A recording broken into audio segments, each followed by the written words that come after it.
날마다 묵상 최호진 목사입니다.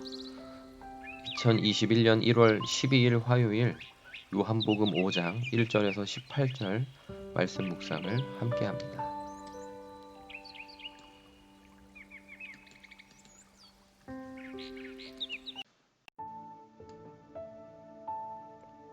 유대인의 절기에 맞추어 예수님이 다시 예루살렘으로 가십니다. 그리고는 베데스다라는 유명한 치유의 못 주변에 많은 환자와 장애인들이 못의 물이 움직인 직후에 먼저 들어가는 자만 병이 낫는다는 설만 믿고 간절히 대기하여 누워있는 모습을 보십니다. 그 중에 예수님은 38년째 병을 앓고 누워 지내는 환자에게 접근하여 낫기를 원하는지 물으십니다. 이에 환자는 못에 자기를 넣어주는 사람이 없어 물에 들어가는 순서를 계속 놓치고 있다며 하소연합니다. 이에 예수님이 명령하십니다. 일어나 내 자리를 들고 걸어가라. 이 명령은 곧 현실이 되어 환자는 바로 병이 나아서 자리를 들고 걸어갑니다. 그런데 예수님이 보실 때 이 사람의 병은 재발할 우려도 있습니다. 그래서 얼마 후 성전에서 이 사람을 만난 자리에서 당부하십니다. 내가 나았으니 더 심한 것이 생기지 않게 다시는 죄를 범하지 말라.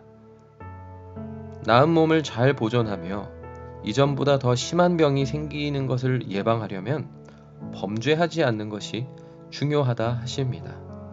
이 사람의 병이 죄와 깊이 관련된다고 하십니다.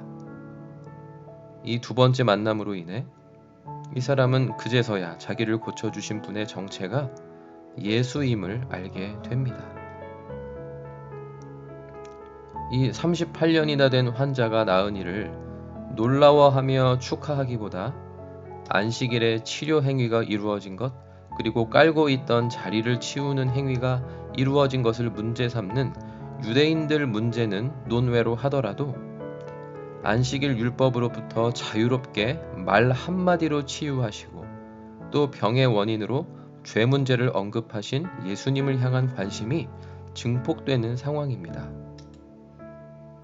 율법주의자 유대인들은 이로 인해 예수를 죽이기로 작정하는 적용을 했지만 오늘의 저는 예수님의 병고침 능력과 죄 분별 관점을 받아들이며 묵상합니다. 용하다는 다른 의술이나 다른 방법이 아니라 예수님의 말씀으로 병이 고침받으면 주님의 말씀에 나 자신을 비추어 죄짓지 않도록 기준과 경계를 삼는 것이 마땅함을 깨닫습니다. 그리고 몸에 나타나는 병의 근본적인 원인 혹은 병의 재발 원인이 죄가 될 수 있음을 되새깁니다. 주님은 우리의 몸과 마음, 영혼이 건강하고 온전하기를 원하십니다. 다른 방법이 아니라 오직 주의 말씀을 듣고 순종하기를 원하십니다. 그래서 오늘 묵상하는 말씀이 제 자신의 마음의 병 혹은 몸의 병이 생기지 않게 하는 최고의 예방 백신임을 깨닫습니다. 제 자신의 죄를 살펴 깨닫고 죄악의 언행을 과감히 버리는 회개가 묵상의 중요한 초점입니다. 더 심한 것이 생기지 않게 다시는 죄를 범하지 말라. 그동안 주님을 따르며 고침받은 몸과 마음의 병과 어두움이 파노라마처럼 스쳐 지나갑니다. 어두운 생각들이 나 자신도 모르게 틈타고 들어와서 그것이 병의 원인이 되고 언행의 범죄로 연결되는 것은 순식간입니다. 그래서 더욱 세밀히 말씀을 묵상하여 유념하고 살아감으로 건강과 거룩을 온전히 지킬 수 있기만을 소망합니다. 적용 질문 첫 번째. 혹시 오랫동안 몸에 달고 있는 병이 있습니까? 병의 치유와 죄의 문제가 관련되어 있다는 사실이 이해되고 인정되십니까? 두 번째, 내 주변에 해결되지 못한 병으로 고생하는 사람이 있습니까? 그 사람에게 가장 필요한 해결책이 주님의 말씀임을 신뢰하십니까? 그 사람에게 꼭 필요한 말씀을 전하기 위해 내가 해야 할 역할은 무엇일까요?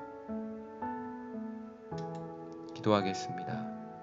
하나님 아버지, 불치의 병과 장애가 많은 세상에서 큰 장애 없이 태어나 살아오며 몸과 마음의 각종 병으로부터 노임을 받으며 말씀의 능력 안에 구원의 은혜를 누리도록 복 주심에 감사드립니다. 아주 큰 병은 아니었지만 그동안도 몸의 여러 질병들을 확인하고 또 치료받는 과정에서 무엇보다 제 자신을 살펴 회개하게 하시며 죄의 원인들도 알게 하셨고 또 거기에서 자유하게 하셨습니다. 다시 또 더 심한 병이 생기지 않도록 오늘도 말씀으로 저를 깨우쳐 주옵소서. 각종 질병으로 시달리는 분들에게 주님 오늘도 일어나라고 명령해 주시고 말씀의 능력으로 고쳐 주옵소서. 주님과 나만이 아는 죄를 깨달아 회개하며 더욱 건강하고 거룩한 삶을 살게 하옵소서. 예수님의 이름으로 기도드립니다. 아멘.